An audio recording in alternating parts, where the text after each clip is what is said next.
ઓમ સદાશિવસમારંભાં શંકરાચાર્યમધ્યમાં અસ્મદાચાર્યપર્યન્તાં વંદે ગુરુપરંપરાં. શ્રુતિસ્મૃતિપુરાણાનાં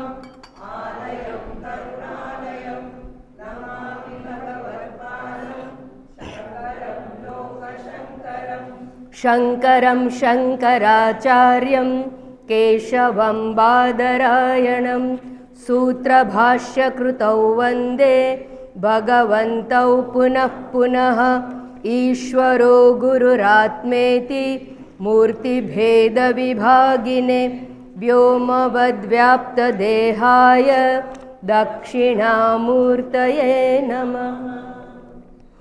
શ્રીહરિં પરમાનંદં ઉપદેષ્ટારમીશ્વરં વ્યાપકં સર્વલોકાનાં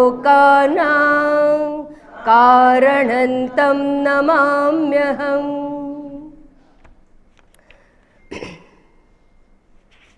બ્રહ્મૈવાહં સમશાन्तઃ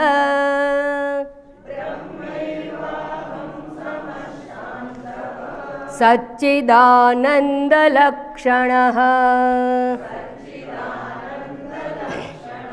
નાહં દેહો હ્યસદ્રૂપઃ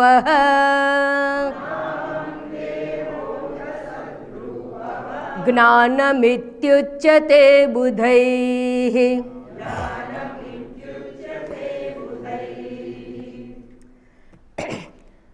શ્લોક 21 પર્યંત અનાત્મા નિષેધનો વિચાર કરવામાં આવ્યો.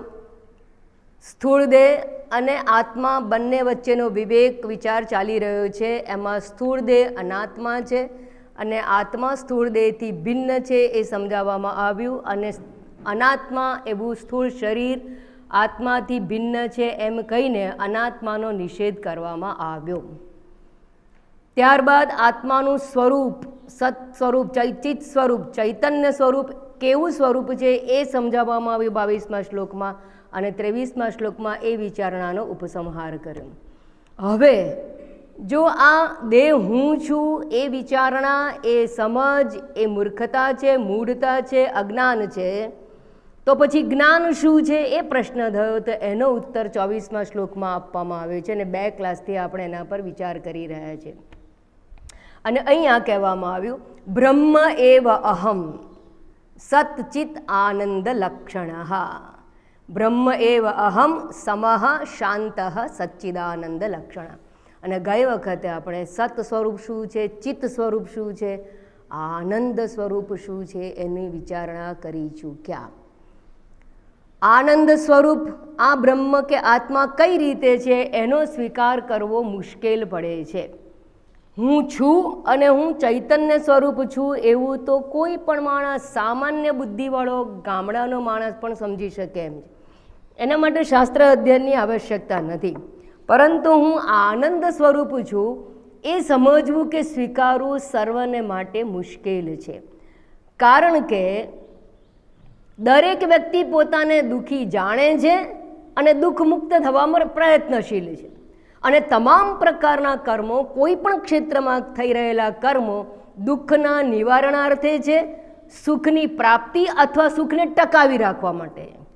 દુઃખ ફરી આવે નહીં, સુખ મળ્યું હોય તો ટકાવી રાખવું, સુખ વધે એટલું વધારવું, એનો પ્રયત્ન ચાલી રહ્યો છે. અને એ માટે જ બધા મનુષ્ય કર્મ કરતા હોય છે.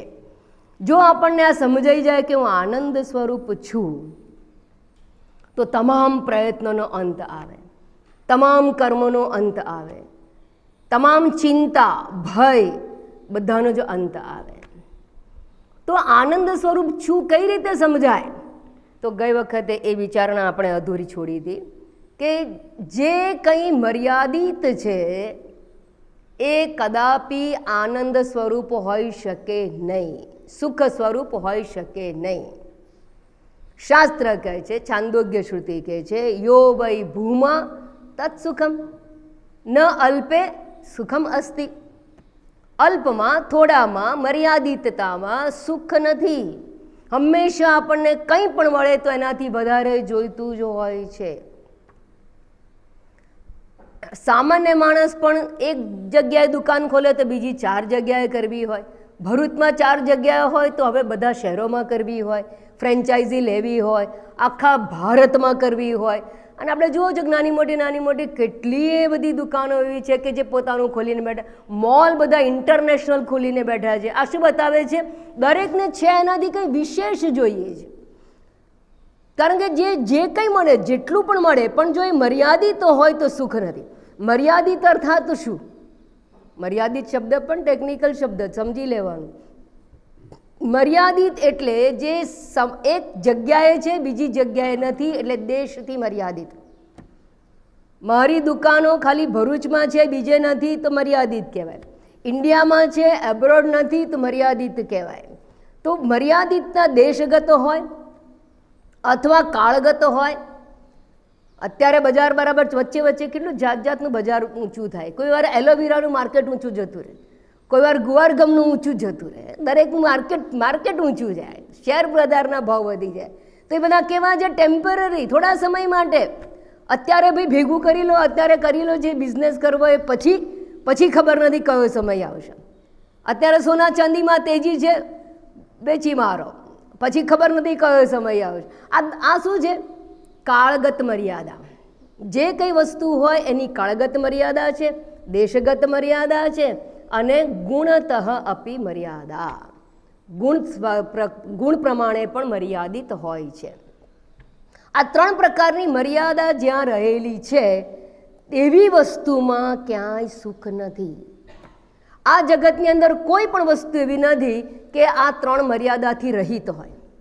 કાળગત મર્યાદા પણ હોય જ, દેશગત મર્યાદા પણ હોય જ અને વસ્તુતઃ મર્યાદા પણ હોવાની જ. શા માટે? તો સૌથી પહેલી વાત એ છે કે જગતની ઉત્પત્તિ એક સમયે થઈ હતી. એક સમયે જગતની ઉત્પત્તિ થઈ. ક્યારે જગતની ઉત્પત્તિ થઈ? કયા સમયે થઈ? તો મુસ્લિમ લોકો અહીંયા આવીને રાજ કરી ગયા. એક સમય હતો, આ સમય, બાબર આ સમયે આવ્યો, ખિલજી આ સમયે આવ્યો, અંગ્રેજો આ કાળે આવ્યા. જગત કયા કાળે આવ્યું? Once upon a time that creation emerged out. કયા ટાઈમે? હા, કાળની ઉત્પત્તિને જગતની ઉત્પત્તિ કહે છે. જગત, દેશ અને કાળ એ બધું, દેશ અને કાળમાં જ જગત છે. જગત દેશ અને કાળ વગર છે જ નહીં. તો જગતની ઉત્પત્તિની સાથે જ કાળની ઉત્પત્તિ થઈ, ત્યારે જ દેશની ઉત્પત્તિ થઈ. દેશ અને કાળ પ્રપંચ અંતર્ગત છે. એટલે એક સમયે જગત આવ્યું ને હવે એક સમય નહીં હોય પણ આપણે રહીશું એવું નહીં થાય. અંગ્રેજો ગયા ને આપણે છીએ એવું નહીં થાય. કારણ કે દેશ અને કાળની સાથે જ જગતની ઉત્પત્તિ, પ્રપંચની ઉત્પત્તિ છે. પણ ઉત્પત્તિ છે માટે એનો અંત છે. મુદ્દો આટલો જ છે કે જગત ઉત્પન્ન થયું છે માટે એનો અંત છે, વિનાશી છે. અને અંત હોવાથી એક સમયે જગત નહીં હોય તો જગતની ઉત્પત્તિ થઈ એવું તમે કેવી રીતે કહી શકો? તમે હતા? ના, હું તો નહોતી. આપણામાંથી કોઈ હતું ને, તો જગત ઉત્પન્ન થયેલું છે એવું કેવી રીતે ખબર પડે? શાસ્ત્ર એવ પ્રમાણમ સદૈવ સૌમ્ય ઇદમ અગ્ર આસીત. ઇદમ અગ્રે, ઇદમ જગત, આ જગતની ઉત્પત્તિ પૂર્વે સત હતું, અર્થાત સત તત્વ હતું પણ જગત નહોતું. એ બતાવે છે કે જગત ઉત્પન્ન થયું છે. અને જગતની ઉત્પત્તિ શેમાંથી થઈ છે? શેમાંથી થઈ છે? માયામાંથી. કરેક્ટ. ગભરાવ તો શું કરવા? માયામાંથી થઈ. કેવી રીતે ખબર પડી માયામાંથી ઉત્પન્ન થયેલો? આ બી એક બીજો પ્રશ્ન. ઘણા બધા પ્રશ્નો આપણને જાય. માયામાંથી જગત ઉત્પન્ન થયું કેવી રીતે ખબર પડી? કારણ કે જગતની અંદર જેટલા પદાર્થો છે એ 3 ગુણવાળા છે, સત્વ, રજસ અને તમસ. અને માયા કેવી છે? ત્રિગુણાત્મિકા. 3 ગુણમાંથી જગત બન્યું છે. માટે ત્રિગુણાત્મક જગત હોવાને કારણે એનું જે મૂળ કારણ હોય એ પણ ત્રિગુણાત્મક જ હોય. અને એવી ત્રિગુણાત્મિકા માયા એ જગતનું કારણ છે. તો આ બતાવે છે શું? જગત ઉત્પન્ન થયેલું છે. જગત ઉત્પન્ન થયું છે માટે એનો અંત છે, એને મર્યાદિત છે. અને જો જગત જ મર્યાદિત હોય તો જગત અંતર્ગત જે કંઈ ઉપલબ્ધ છે એ બધું જ મર્યાદિત છે. એટલે જે કંઈ જગતમાંથી પ્રાપ્ત કરશો ક્યારેય પણ એ અમર્યાદિત નહીં હોય, એ અલ્પ જ હોવાનું. અને ઉપનિષદ કહે છે અલ્પે સુખમ નાસ્તિ, મર્યાદિત વસ્તુમાં સુખ નથી. ગમે એટલા ધમ પછાડા કરો, ગમે એટલું કર્મ કરો, ગમે એટલું ઉત્કૃષ્ટ કર્મ કરો, ઇન્દ્રાસનની પ્રાપ્તિ થાય, બ્રહ્માજીના પદની પણ પ્રાપ્તિ થઈ શકે બ્રહ્મલોકમાં, પરંતુ અનંત વસ્તુ નહીં મળે. બ્રહ્માજી પણ એક કલ્પ પછી એમનું પણ બદલાઈ જાય, કલ્પ બદલાઈ જાય એટલે બ્રહ્માજીના જીવનનો અંત આવી જાય, સમાપ્ત થઈ જાય. તો આ બધું જ જ્યારે અંતવાન છે, અંતવાન વસ્તુમાં કદાપી સુખ હોય જ નહીં. ટેમ્પરરી ઘર હોય તો ના, કોઈ વસ્તુ લેવા જઈએ તો આપણે કેવું ટકાવું જોઈએ છે, સિમેન્ટ કોન્ક્રીટનું મકાન જોઈએ છે. કેમ? ઝૂંપડી હોય તો દર વખતે બનાવવી પડે, દુઃખ છે. એટલે ટકાઉ નિત્ય હોવું જોઈએ. જે નિત્ય હોય એટલે કાળથી મર્યાદિત ના હોય તો આપણે સુખી. આ નવું મકાન લેવા જઈએ, કોઈ ખરીદવા જઈએ તો કોઈ 50 વર્ષ જૂનું મકાન હોય એને ભાવ ભલે ઓછો હોય, આપણે લેવા જઈએ. નવું લેવું હોય તો ના ભાઈ ના, તો રિપેરિંગ જ માગે. આપણી જિંદગી, પાછલી જિંદગી આખી રિપેરિંગમાં જ જતી રહે. કેમ નથી જોઈતું? કારણ કે એનો અંત છે. આપણને કેવું જોઈએ છે? ટકાઉ જોઈએ છે, નિત્ય જોઈએ છે. કારણ કે નિત્ય વસ્તુમાં જ સુખ છે. માટે આપણે બધી જ વસ્તુમાં નિત્યતા જોઈએ છે, કોઈ વસ્તુ ટેમ્પરરી ના જોઈએ. એક વાત. બીજી વાત, બધે જ આપણી કીર્તિ હોય, આપણી પ્રતિષ્ઠા હોય, બધે જ આપણું નામ હોય, આપણું નામ જગતમાં રોશન થઈ જાય. યાવત ચંદ્ર દિવા કરો, અમારું નામ રહેવું જોઈએ. આ શું બતાવે છે? દેશગત મર્યાદાથી મુક્ત થવું છે. કેમ? કારણ કે મર્યાદિતતા છે ત્યાં સુખ નથી. મારું નામ ખાલી મારા ગામમાં જ હોય ને શહેરમાં ના હોય તોય નકામું, શહેરમાં હોય ને ગામમાં ના હોય તોય નકામું. ગામમાંય મારું જોઈએ નામ, શહેરમાંય મારું નામ જોઈએ.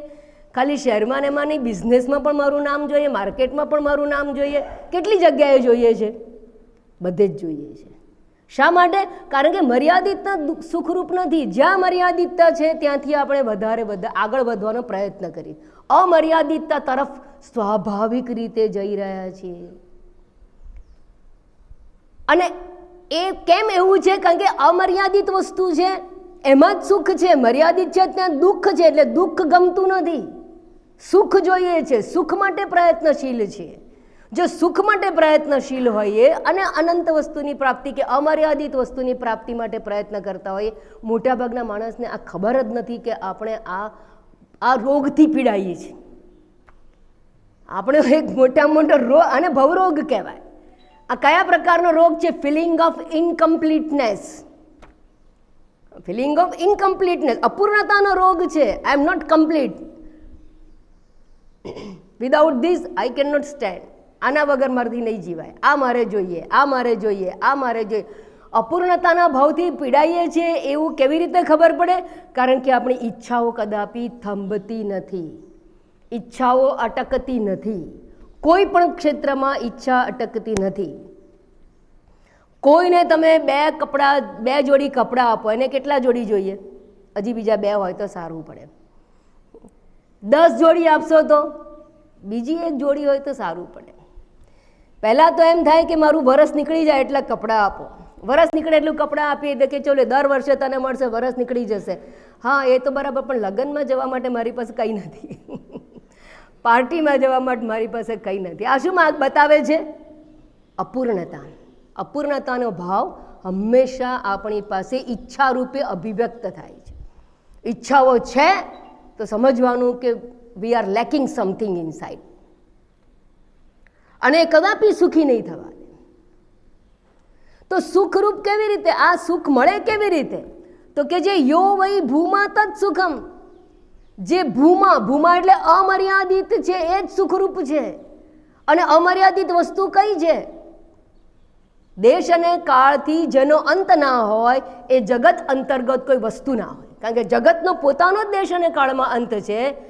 કાળની અંદર અંત છે, માટે જગત કે જગતની અંદર રહેલી વસ્તુ કોઈને કદાપી સંતુષ્ટ કરી શકે નહીં, ઈચ્છાઓનો અંત લાવી શકે નહીં. ઈચ્છાઓનો અંત કહો, સંતુષ્ટિની પ્રાપ્તિ કહો કે સુખની પ્રાપ્તિ કહો, આ એક જ પ્રકારની અનુભૂતિ છે અને કદાપી જગતમાંથી નહીં આવે, કારણ કે જગત પોતે જ કાળથી મર્યાદિત છે. તો કાળથી અમર્યાદિત, દેશથી અમર્યાદિત વસ્તુ છે કઈ? એ જે વસ્તુ છે જે દેશકાળથી અમર્યાદિત છે એને બ્રહ્મ કહેવામાં આવે છે. બ્રહ્મ કોઈ વ્યક્તિ નથી. બ્રહ્મ શું છે? બ્રહ્મ એટલે બ્રહ્મ તો વ્યાખ્યા છે, બ્રહ્મ તો એક્સપ્લેનેશન છે. કોનું? અમર્યાદિત વસ્તુનું. That which is not limited by space and time is called Brahman.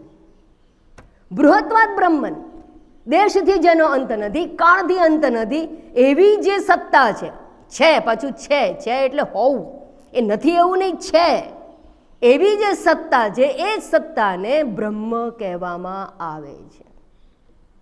વસ્તુતઃ અમર્યાદિત માટે નિર્ગુણ છે, કાળતઃ અમર્યાદિત માટે નિત્ય છે અને દેશતઃ અમર્યાદિત માટે વ્યાપક છે.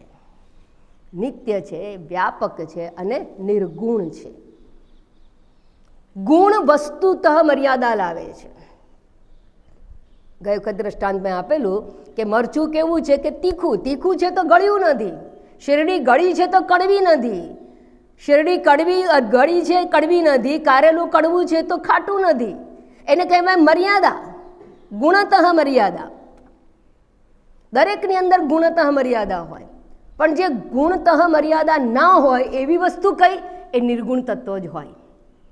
બાકી કોઈ પણ પદાર્થ ગુણથી મર્યાદિત હોવાનું, કારણ કે 3 ગુણમાંથી ઉત્પન્ન થયેલું જગત છે, ત્રિગુણાત્મક જગત છે. અને માટે જે અમર્યાદિત છે એને જ અનંત કહેવામાં આવે છે. માટે બ્રહ્મની વ્યાખ્યા શું થયું? સત્યમ જ્ઞાનમ અનંતમ. અનંતમ અર્થાત અંતરહિત, લિમિટલેસ. એટલે જે લિમિટલેસ છે, અંતરહિત છે, સત્યમ એટલે નિત્ય છે, ચૈતન્ય સ્વરૂપ સત્તા છે, એ અનંત સત્તા છે અને એ બ્રહ્મ કહેવાય છે. અને અહીંયા કહે છે શંકરાચાર્ય, બ્રહ્મ એવ અહમ. એ અમર્યાદિત સત્તા હું પોતે છું. અને એ આપણે જાણતા નથી, માટે અનેક પ્રકારની ઈચ્છાઓથી પોતાની જાતને ઘેરી લીધેલી છે અને અસંતોષ જીવનની અંદર સતત રહ્યા કરતો હોય છે. તો આવું વિરોધાભાસ શા માટે? હું જો અનંત છું, બ્રહ્મ છું, તો ઈચ્છાઓ કેમ ઉત્પન્ન થાય છે? વિપરીત જ્ઞાનને કારણે, મૂર્ખતાને કારણે. હું પોતાને દેહ માનું છું, દેહ તરીકે સ્વીકારું છું. દેહ કેવો છે? અલ્પ છે, એક સમયે ઉત્પન્ન થાય, એક સમયે નાશ પામવાનું છે. અને દેહને હું માનીશ ત્યાં સુધી કદાપી સુખી થઈ શકું નહીં. એ આનંદની અનુભૂતિ થઈ શકે જ નહીં.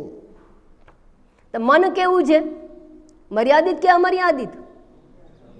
મર્યાદિત, ગુણતઃ અપી મર્યાદિત. કોઈનું સાત્વિક મન, કોઈનું રાજસિક, કોઈનું તામસિક.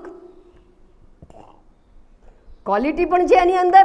અને મન અત્યારે અહીંયા આ વિષયમાં પરોવાયું તો બીજા વિષયમાં નથી, એટલે અન્યત્ર નથી. દેશતઃ મર્યાદિત છે અને કાળતઃ મર્યાદિત છે કે નહીં? કેવી રીતે કહી શકાય? કરેક્ટ. સુષુપ્તિની અંદર લય પામી જાય છે, સુષુપ્તિમાં હોતું નથી.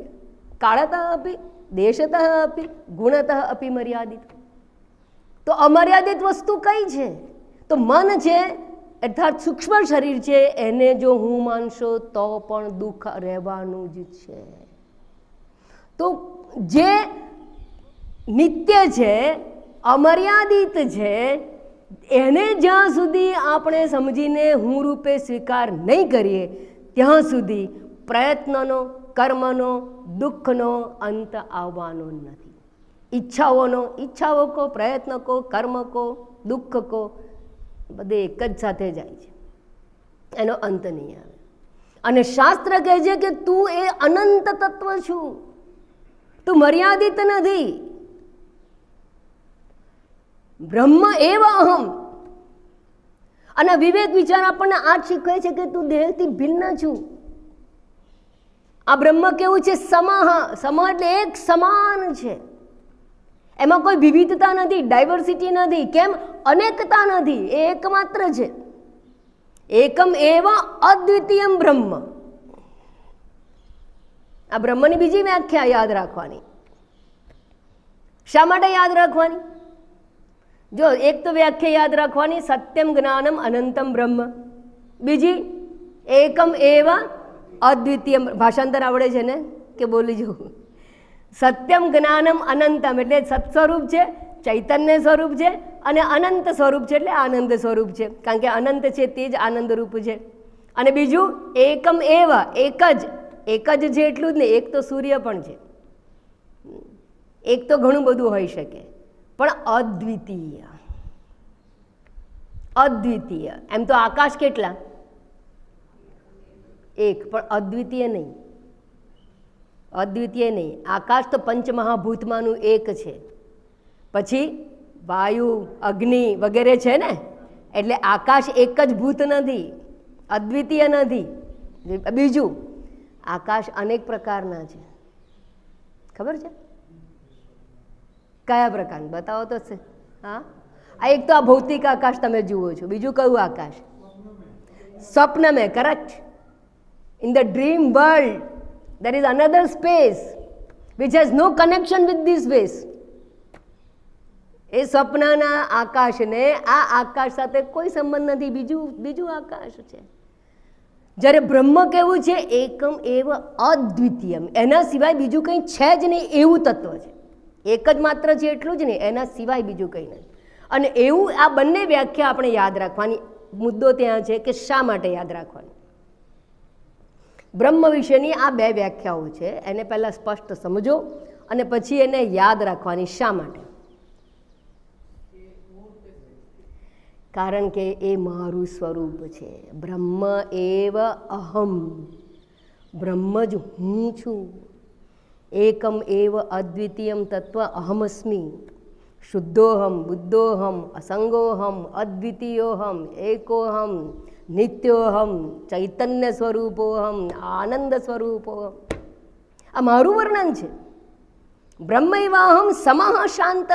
સમ એટલે એક રસ, અદ્વિતીય છે એટલે એક જ છે માટે, અને અદ્વિતીય છે માટે બીજું નથી એટલે વિવિધતા નથી, વૈવિધ્ય નથી. એક પ્રકારનું બ્રહ્મ, બીજું પ્રકારનું બ્રહ્મ. આકાશ માટે વૈવિધ્ય બતાવ્યું મેં. આકાશમાં વૈવિધ્ય છે, બ્રહ્મમાં વૈવિધ્ય નથી. સમઃ સર્વત્ર નિર્દોષમ હિ સમમ બ્રહ્મ. એક રસ. એક રસ એટલે પણ બીજું કંઈ હોય જ નહીં, એક સમાન પ્રકારે રહેલું છે. અર્થાત ત્રણેય કાળની અંદર, ત્રણેય અનુભૂતિની અંદર, જાગ્રત, સ્વપ્ન, સુષુપ્તિ, ત્રણેયમાં મન ઊંચું નીચું થાય, આત્મા કે બ્રહ્મ નહીં. સમઃ શાંત અવિક્ષિપ્ત.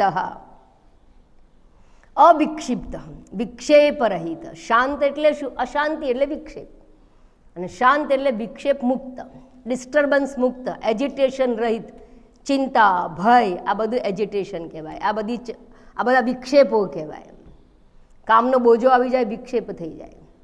વિક્ષેપ એટલે ડિસ્ટર્બન્સીસ ઇન માઇન્ડ. એ ચંચળતા મનમાં હોય, વિક્ષેપ મનમાં હોય. આત્મા વિક્ષેપ રહિત છે, કારણ કે મનથી પર છે.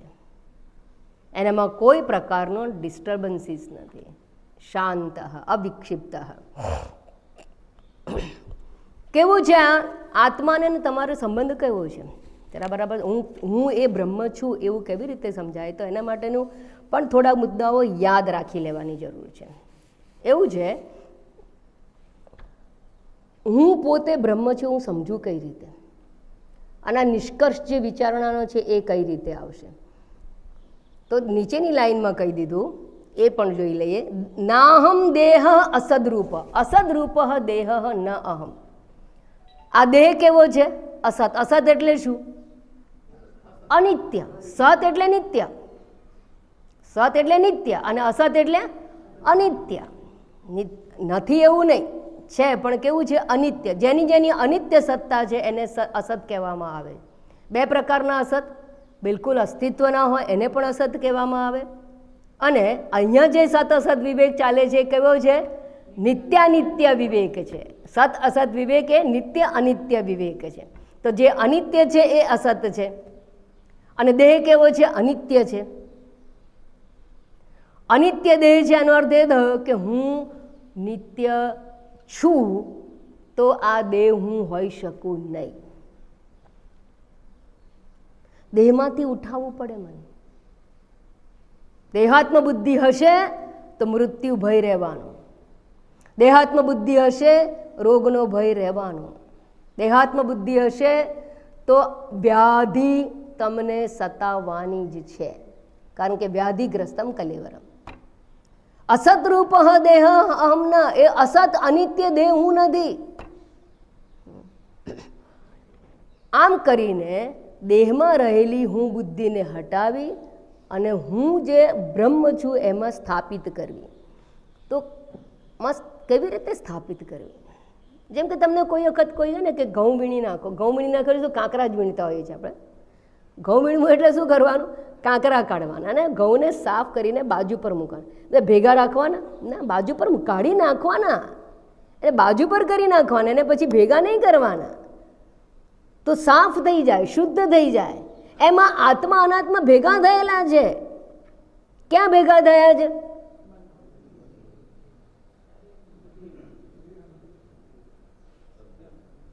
હું વૃત્તિમાં,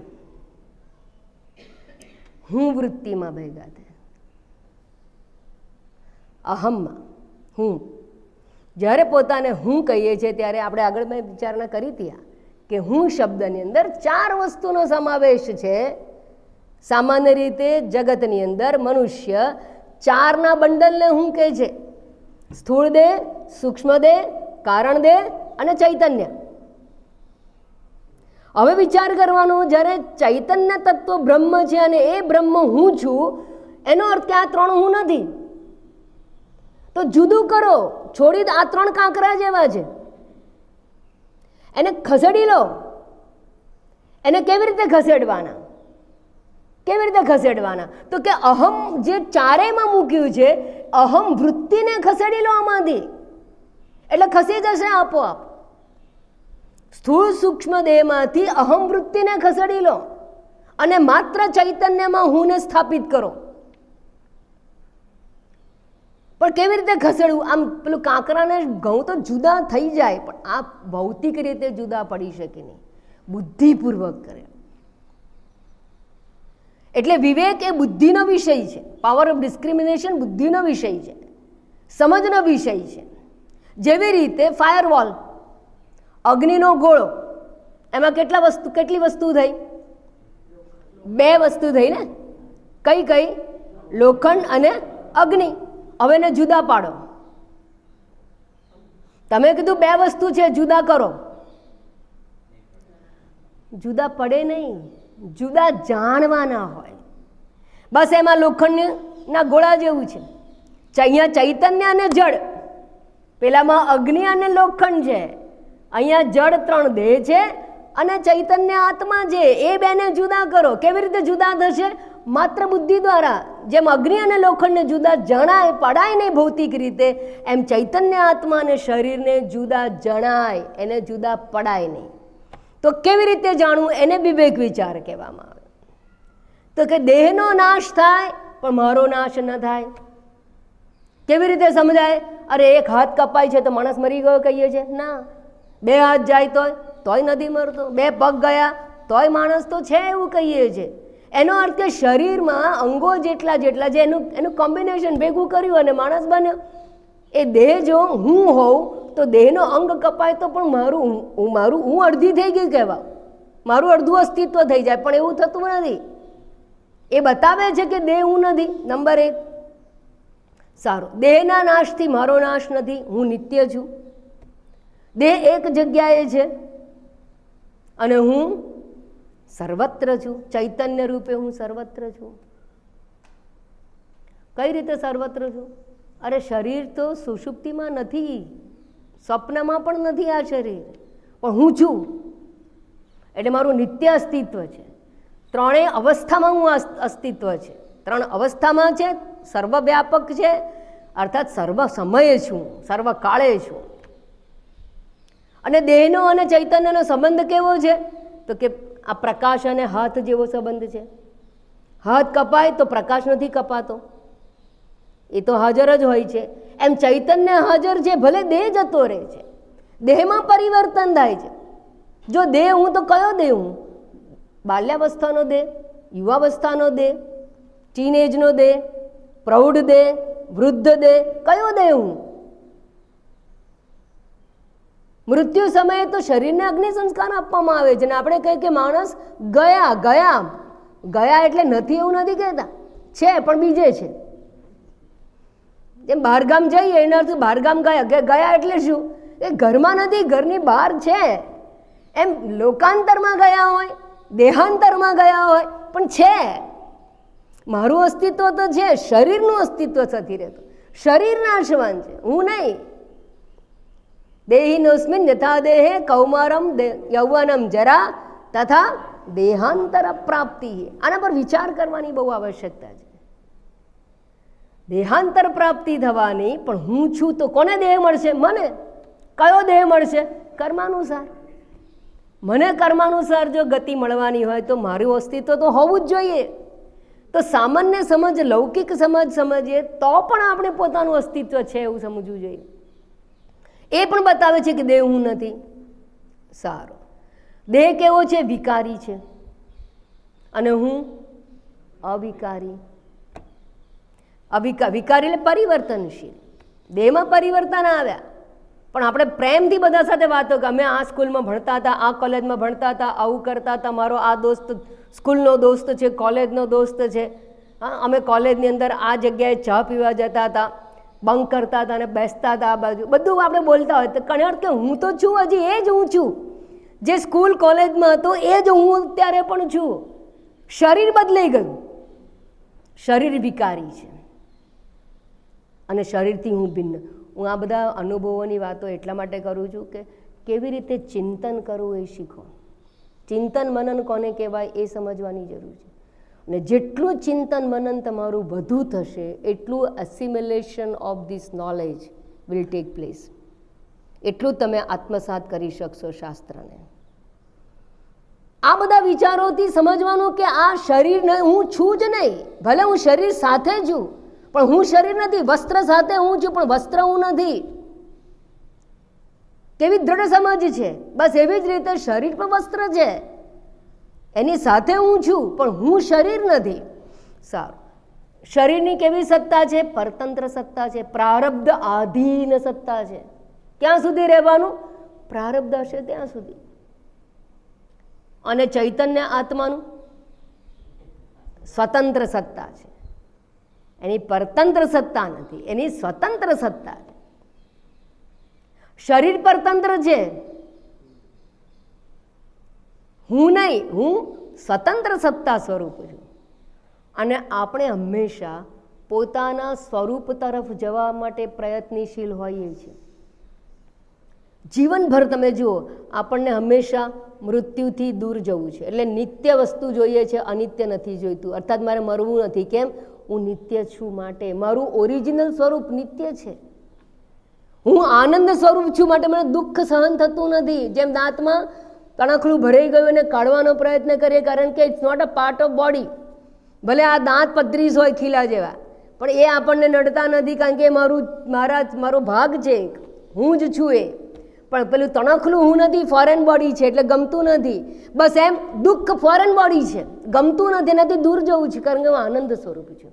મૃત્યુ ગમતું નથી, કારણ કે મારે ખરેખર મૃત્યુ નથી, મારું સ્વરૂપ તો નિત્ય છે, હું અજર અમર છું. વૃદ્ધાવસ્થા ગમતી નથી, કારણ કે હું જરાવસ્થા મારી નથી. મારે બધે જ છવાઈ જવું છે, કારણ કે હું વ્યાપક છું. તો જે આપણું, અને કોઈ મને જડ કહે તો ગમતું નથી, કારણ કે હું ચૈતન્ય સત્તા છું, હું પવિત્ર છું, હું શુદ્ધ છું, ચૈતન્ય સત્તા છું અને સ્વતંત્ર સત્તા છું. માટે હંમેશા સ્વતંત્ર થવાનો પ્રયત્ન દરેક મનુષ્ય કરે છે. ડિપેન્ડન્સી ગમતી નથી, અને ડિપેન્ડન્સી એટલે દુઃખ,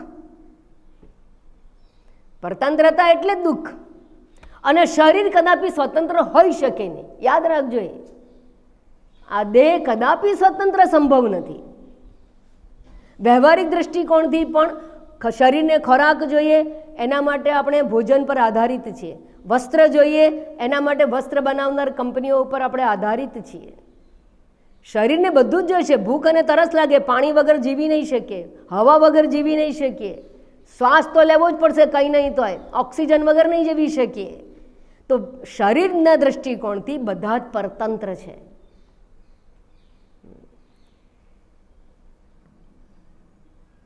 પણ ચૈતન્યના દ્રષ્ટિકોણથી હું સ્વતંત્ર છું. જ્યાં સુધી હું શરીરને હું માનીશ ત્યાં સુધી પરતંત્રતાનો અંત નહીં આવે, ત્યાં સુધી મૃત્યુનો અંત નહીં આવે, ત્યાં સુધી દુઃખનો અંત નહીં આવે, ત્યાં સુધી ચિંતા કે ભયનો અંત નહીં આવે.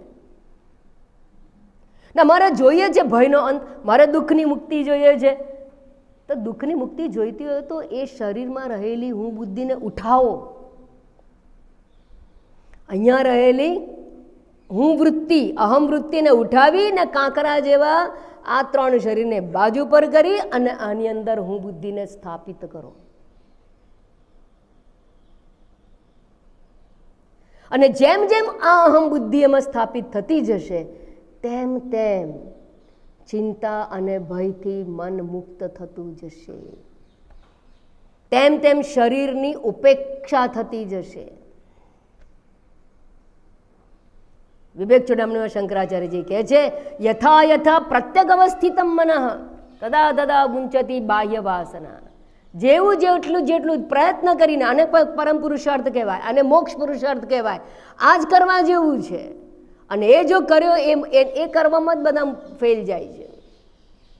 અને એ જો પ્રયત્ન કરવામાં આવે, આને જ જ્ઞાન માર્ગ કહેવામાં આવે, એ જો કરવામાં આવે તો યથા યથા પ્રત્યેક અવસ્થિતમ મનઃ, જેમ જેમ મન એટલે કે અહમ બુદ્ધિ આ ચૈતન્ય આત્મામાં સ્થાપિત થતી જશે તેમ તેમ મુંચતી બાહ્ય વાસના. કારણ કે આપણે જેટલી ઈચ્છાઓ કામનાઓ છે એ દેહાત્મ બુદ્ધિને લીધે જન્મેલી છે. ભય મુક્તિ પણ દેહાત્મ બુદ્ધિને કારણે છે, ચિંતાથી મુક્તિ પણ દેહાત્મ બુદ્ધિને કારણે છે. દેહાત્મ બુદ્ધિ હશે ત્યાં સુધી તમે કદાપી આત્મચિંતન નહીં કરી શકો, સ્થાપિત નહીં કરી શકો. ને જે ક્ષણે તમે આત્મબુદ્ધિમાં મનને સ્થાપિત કરશો તો વાસનાઓ ઓછી થઈ જશે, ઈચ્છાઓ ઘટી જશે. કઈ ઈચ્છાઓ? Related to body. મોટા ભાગની ઈચ્છાઓ મેં કહું એમ કે દેહાત્મ બુદ્ધિને લીધે જન્મેલી છે. હું શરીર છું એ બુદ્ધિ જ તમને ચિંતા, ભય વગેરે બધેથી સતાવે છે, દુઃખ જન્માવે છે. દુઃખનું મૂળ કારણ એ જ છે દેહાત્મ બુદ્ધિ. નિશેષ મોક્ષ સતી વાસના નામ આત્માનુભૂતિ પ્રતિબંધ શૂન્ય.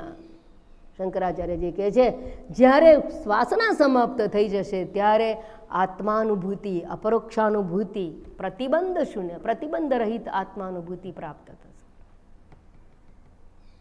એ કરવાનું ખાસ મહત્વ. બાકી ભણી તો લેવાશે, ઘણા પુસ્તકો ભણીએ છીએ, સાંભળીએ છીએ.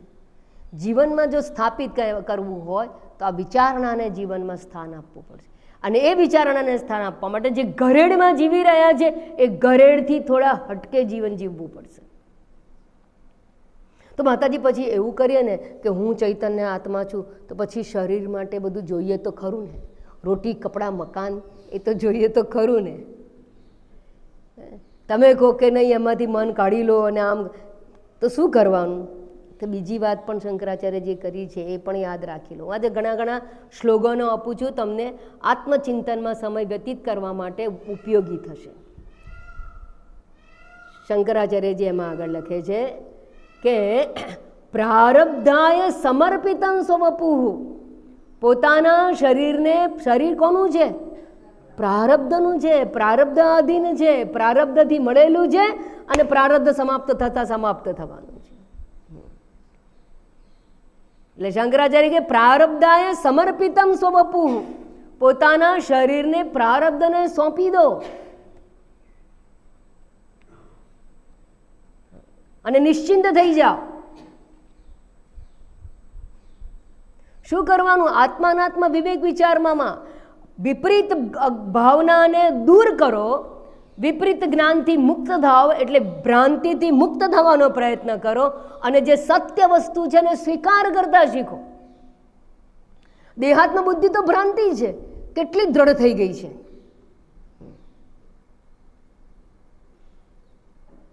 એમાંથી મુક્ત થાઓ અને ક્યાં જવાનું?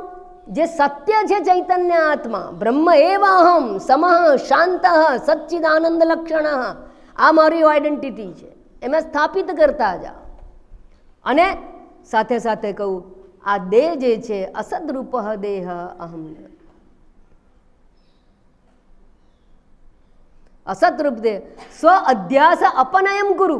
ત્યાં કે પોતાના ઉપર કરેલો અધ્યાસ, આરોપ અર્થાત ભ્રાંત બુદ્ધિ, એનું અપનયમ, એને દૂર કરો.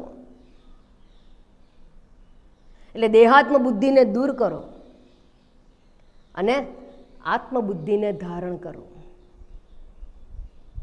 અને એ કરવાથી મોક્ષ કે મુક્તિ પ્રાપ્ત થશે, એ વાત કહી દેવામાં આવી.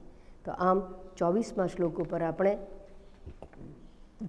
ઘણી વિચારણા કરી. હમણાં ઈશાવાસ્યો ભણ્યો છે, એટલે ઈશાવાસ્યમાં પણ આ મંત્ર આવી ગયો. આત્મા કેવો છે? સ્વામીજી એના ઉપર પણ ઘણા પ્રવચનો કર્યા. કેવો છે આત્મા? એટલે આપણું જ સ્વરૂપ બતાવે. સપર્યગાત, સપર્યગાત એટલે સર્વવ્યાપક છે. પછી શુક્રમ, શુદ્ધમ, શુક્રમ એટલે શુદ્ધ છે. અકાયમ, અકાયમ દેહ રહિત છે આત્મા. આત્માને અને દેહને કોઈ સંબંધ જ નથી. અકાયમ અવ્રણમ, અવ્રણમ એટલે અક્ષત, વ્રણરહિત, વ્રણ એટલે ઘા, ક્યાંય ઘા નથી પડેલા. કોને? આત્માને. આત્માને ઘા નથી પડતા. કેમ નથી પડતા? એને કોઈ અવયવ જ નથી, તો આત્માને ઘા પડે કેવી રીતે? આકાશમાં ઘા ના પડે તો એનાથી સૂક્ષ્મ એવા આત્મામાં કેવી રીતે ઘા પડે? અસ્નાવીરમ અર્થાત સ્નાયુ રહિત, શુદ્ધમ અપાપ વિદ્ધમ અર્થાત પાપ અને પુણ્ય વગેરે પ્રકારના કર્મોથી પણ પર છે. શા માટે? કરતા નથી, કર્તૃત્વ નથી આત્માને. કર્તૃત્વ તો ભ્રાંતિમાં છે, આરોપિત છે. સ્વ અધ્યાસ અપનમ, પોતાની ઉપર કરેલા આરોપને દૂર કરો. તો આ મહત્વની વાત આપણે કરી. હવે આપણે આગળ જઈએ શ્લોક નંબર 25 ઉપર. આ બધા વિષયો છે ને, એ ચિંતનાત્મક વિષયો છે. જ્યાં સુધી ચિંતનાત્મક વિચારણાને જીવનમાં સ્થાન નહીં આપીએ ત્યાં સુધી આ જ્ઞાનનું કોઈ મૂલ્ય નહીં રહે. બે પ્રકારના વિચારો કરવાનું શાસ્ત્ર કહે છે, એક નિષેધાત્મક અને એક વિધેયાત્મક. મેડિટેશન કે નિધિધ્યાસન જે આપણે કરીએ છીએ એ બે પ્રકારે કરવાનું છે. વિચારણા બે પ્રકારની કરવાની છે. જે હું નથી એને નેતિ દ્વારા દૂર કરવું એ નિષેધાત્મક ચિંતન કહેવામાં આવે. અને એમાં વધારે સમય આપવાની જરૂર છે, એમાં વધારે મહેનત કરવાની પણ જરૂર છે. શા માટે? કારણ કે ખોટું ઘૂંટી બેઠા છીએ, એટલું બધું દ્રઢ કરી બેઠા છે કે જેમ બહુ જ લીટા એમ બરાબર બંકિત થયા ને તો ઘસવા માટે બહુ વાર લાગે.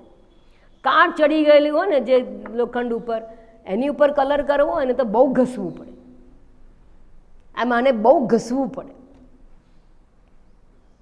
અને જે પછી બાકી રહ્યું જે તત્વ છે એ ચૈતન્ય તત્વ હું છું એને એક્સેપ્ટ કરો અને વિધેયાત્મક કહેવાય.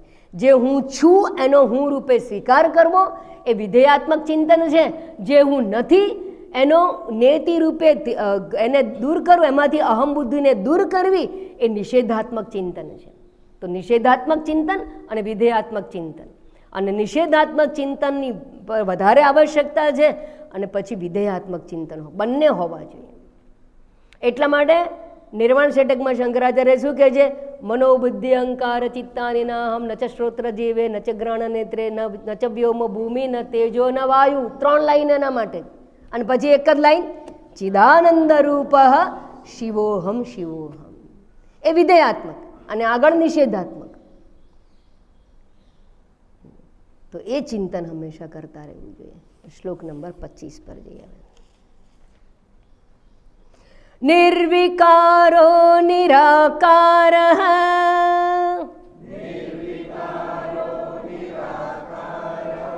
નિર્વિકારો નિરાકાર નિરાકારઃ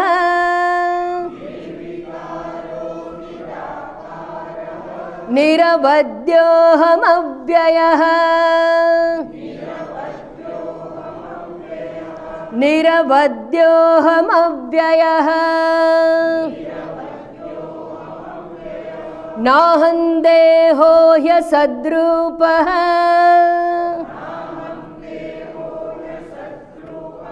નાહં દેહો હ્યસદ્રૂપઃ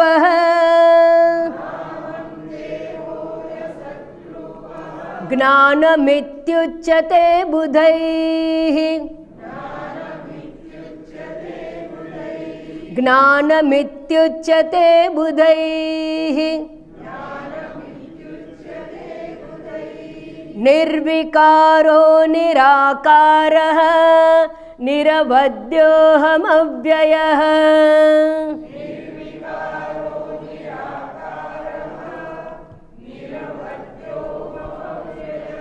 નાહં દેહો હ્યસદ્રૂપઃ જ્ઞાનમિત્યુચ્યતે બુધૈઃ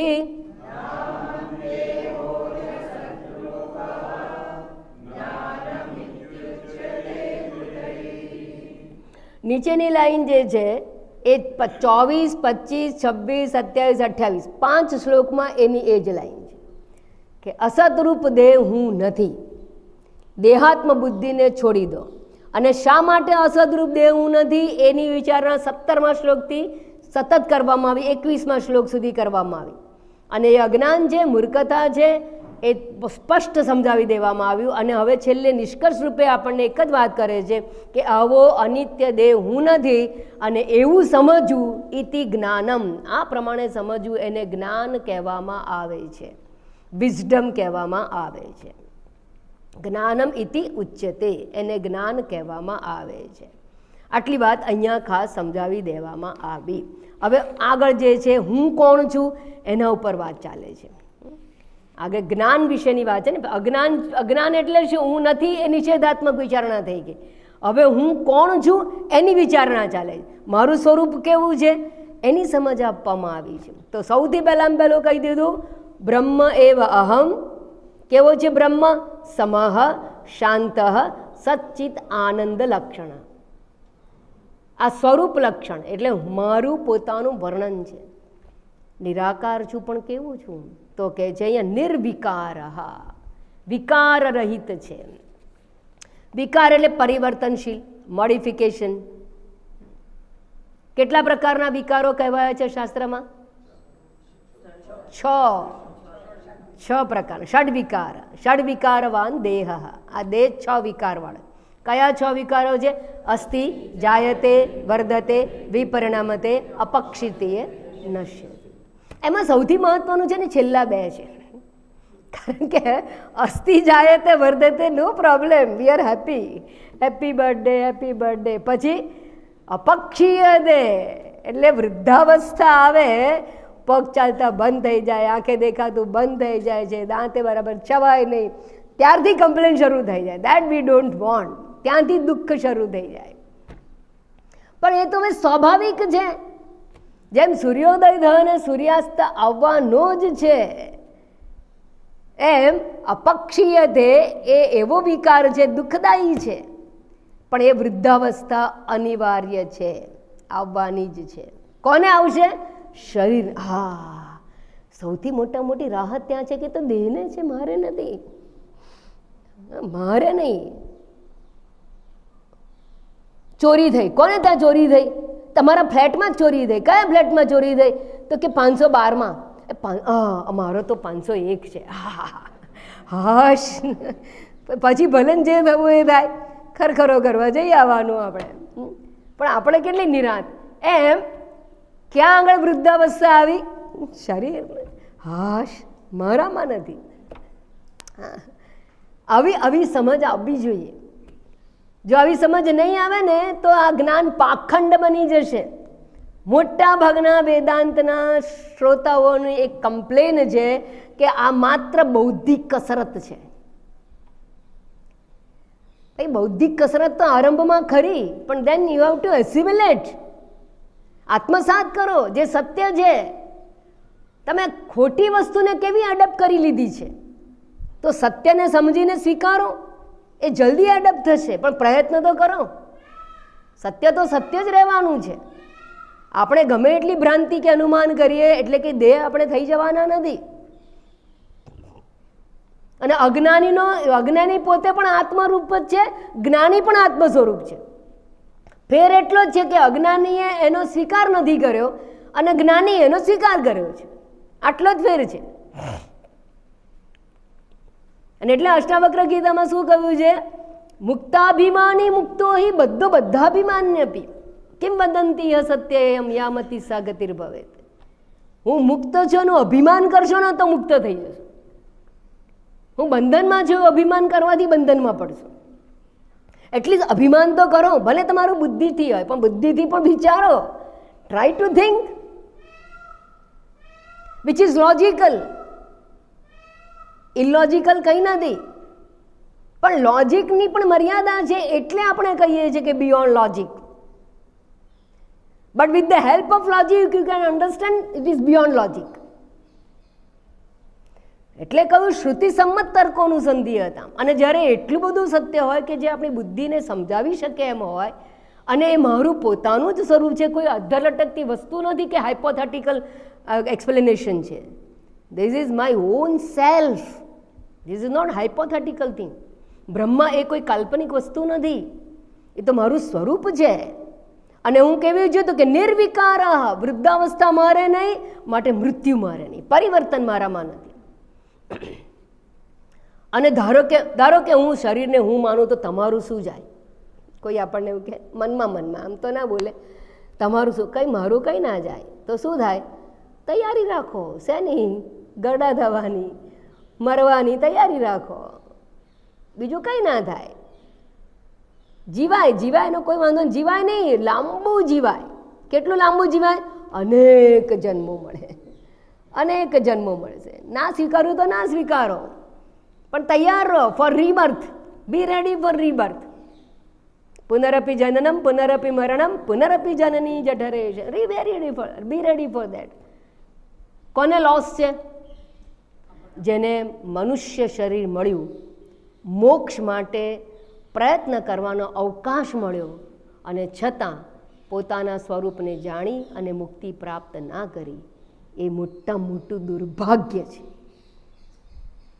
સમાજ એવું સમજે છે કે ધન નથી માટે દુર્ભાગ્ય, મારી પાસે આ નથી માટે દુર્ભાગ્ય. દુર્ભાગ્ય તો એ છે કે મનુષ્ય શરીર પ્રાપ્ત કરીને મોક્ષ પ્રાપ્ત ના કર્યો, એના સિવાય મોટો લોસ કોઈ નથી. The greatest loss.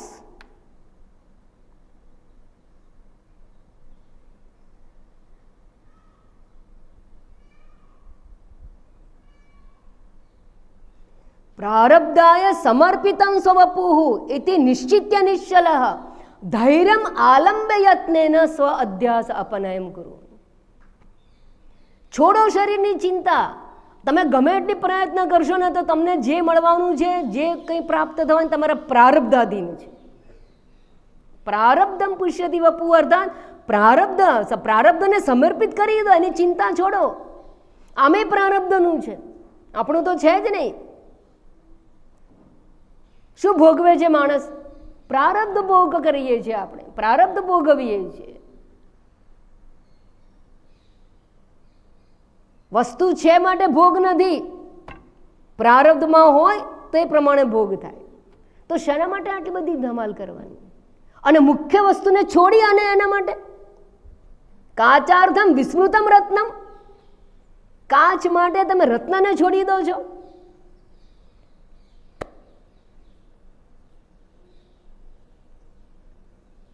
ધૈર્યપૂર્વક અધ્યાસને દૂર કરવાનો પ્રયત્ન. એટલે નિર્વિકાર, હું નિર્વિકાર છું, અપરિવર્તનશીલ છું. અને આપણે ઉજવીએ હેપી બર્થડે, અર્થાત પોતાને વિકારી માનવું. એટલે આપણું કહેવું અને કરવું એ બેમાં બહુ મોટો વિરોધાભાસ.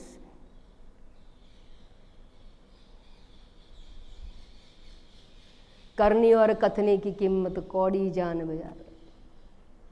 કથની અને કરણીમાં વિરોધાભાસ છે, તો ક્યારે મોક્ષ પ્રાપ્ત થશે? સ્વામીજીનો એક સિદ્ધાંત, જે હું જીવું છું ને જે વિચારોમાં, એ જ હું કરું છું. કોઈ દિવસ તમે અહીંયા સ્વામીજીનો જન્મદિવસનો ઉત્સવ મનાવ્યો જો? ક્યારેય નહીં. બધા મહાપુરુષોનો જન્મદિવસ ઉજવાય છે, સ્વામીજીએ કોઈ દિવસ નહીં ઉજવ્યો. સ્વામીજીને પાદ પૂજા જોઈ કોઈએ? બીકોઝ જે કહે છે કે જે હું છું જ નહીં, જે દેહાધ્યાસને દૂર કરવાનો છે, તો બર્થડે સમજી અને એને અધ્યાસ વધારે કરવાનો. અને જો તમને ઉજવવો હોય તો એટલી રીતે ઉજવો કે હજી સુધી મારામાં દેહાત્મા ભાવ ગયો નથી, એનો વિચાર કરો, જાગૃતિ લાવો. અને આપણે તો વિશેષ રૂપે ઉજવીએ છીએ. ભારત વર્ષની પરંપરા નથી, આ આપણી સંસ્કૃતિમાં નથી. This is not our culture. આ ઇમ્પોઝડ કલ્ચર છે.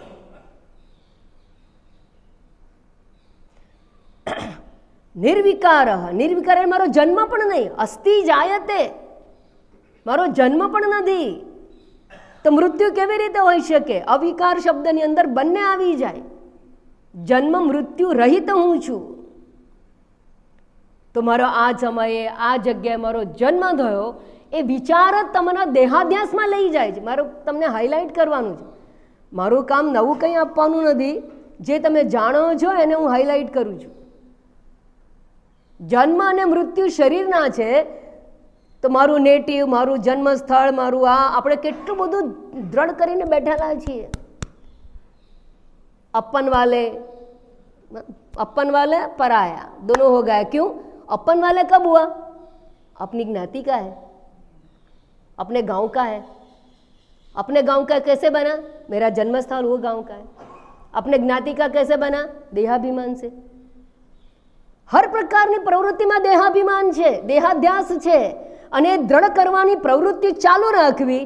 અને આ બાજુ સમજવાનું કે હું દેહ નથી, ના હમ દેહો સદરૂપ. કઈ રીતે ગળે ઉતરવાનું છે?